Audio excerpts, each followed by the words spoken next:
That bravery which was spoken of above, or more precisely courage, which is what lies behind it, for bravery is only courage in war, deserves to be looked at more closely.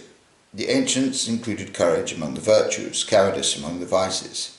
This assessment does not accord with the Christian outlook, which is directed towards sufferance and benevolence, and whose doctrine forbids all enmity, and properly speaking even resistance, so that this assessment of courage and cowardice no longer obtains. We have nonetheless to admit that cowardice does not seem to us to be very consistent with a noble character, the reason being that it betrays a too great solicitude for one's own person. Courage, however, implies that one is willing to face a present evil, so as to prevent a greater evil in the future, while cowardice does the reverse. Now, the nature of endurance is similar to that ascribed to courage, for endurance consists precisely in the clear consciousness that there exist greater evils than those present at the moment, but that in seeking to escape or prevent the latter, one might cool down the former. Courage would consequently be a kind of endurance, and since it is endurance which gives us the capacity for self-denial and self-overcoming of any kind, courage too is, through it at any rate, related to virtue.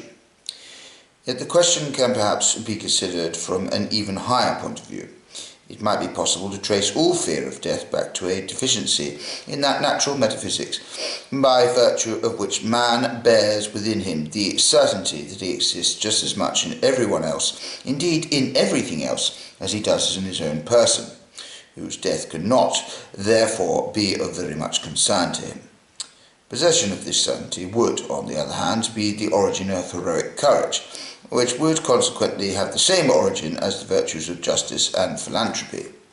This is, to be sure, to look at the matter from a very exalted standpoint.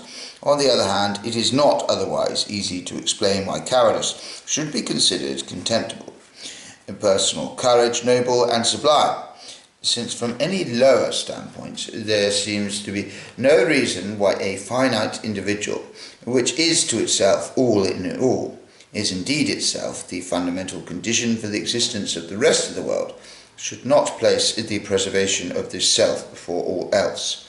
A wholly immanent, that is to say, purely empirical explanation based on the utility of courage would be inadequate.